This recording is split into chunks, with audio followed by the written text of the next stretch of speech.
தந்தை, மகன், தூய ஆவியின் பெயராலே ஆமென். ஆண்டவர் உங்களோடு இருப்பாராக, உம் ஆன்மாவோடும் இருப்பாராக. இறையேசுவில் பிரியமுள்ள சகோதர சகோதரிகளே, இந்த புதிய நாளை தந்த இறைவனுக்கு நாம் நெஞ்சார நன்றியை கூறிக்கொள்வோம். இன்றைய நற்செய்தியானது லூக்கா எழுதிய நற்செய்தி 1வது அதிகாரம் வசனங்கள் 46 56 முடிய உள்ள வசனம். மரியாளின் பாடல். நன்றி உணர்வு என்பது மனித வாழ்வில் ஒரு முக்கியம், அது ஒரு பண்பு, அது ஒரு அங்கமாக இருக்க வேண்டும். ஆனால் நாம் வாழ்கின்ற இந்த கலாச்சார வாழ்விலே நாம் பல நேரங்களில் நம்முடைய தேவைக்கு மட்டும் மனிதர்களை உபயோகப்படுத்திக் கொண்டு தேவை முடிந்தவுடன் அவர்களை தூக்கி எறிந்து விடுகின்றோம். நன்றி உணர்வு அற்றவர்களாக நம்முடைய வாழ்வு கொஞ்சம் கொஞ்சமாக மாறிக்கொண்டே இருக்கின்றது.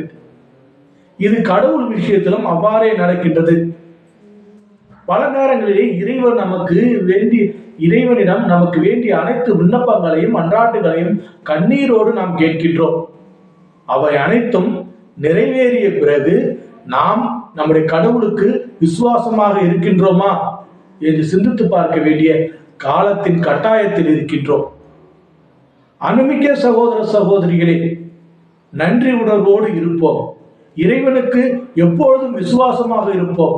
இன்பத்திலும் துன்பத்திலும் உடல் நலத்திலும் நோயிலும் நாம் இறைவனுக்கு விசுவாசமாக இருந்து அவருடைய பிள்ளைகளாக வாழ வேண்டும் என்பதைத்தான் இன்றைய நற்செய்தி அன்னை மரியாளுடைய பாடலும் நமக்கு மிக தெள்ள தெளிவாக கூறுகின்றது.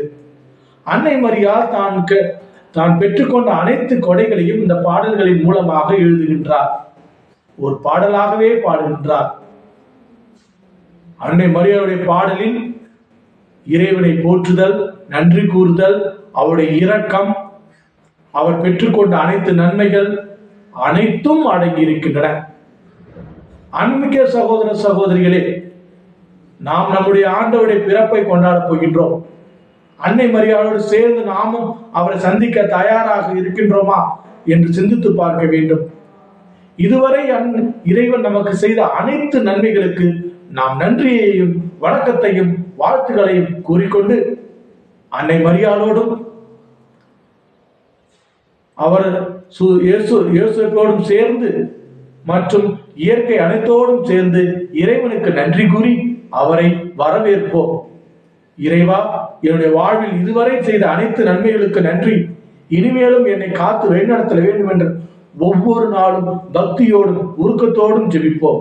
இறைவனுடைய ஆசீர்வாதம் நமக்கும் நம்முடைய குடும்பத்தில் உள்ள அனைவருக்கும் சிறப்பாக இருக்க அவரிடம் நம்முடைய விண்ணப்பத்தையும் மன்றாட்டுகளையும் சேர்த்துக் கொள்வோம். எல்லாம் வல்ல இறைவன் தந்தை, மகன், தூய திரு ஆவி உங்கள் அனைவரையும் நிறைவாக ஆசீர்வதித்து காத்து வழிநடத்துவாராக.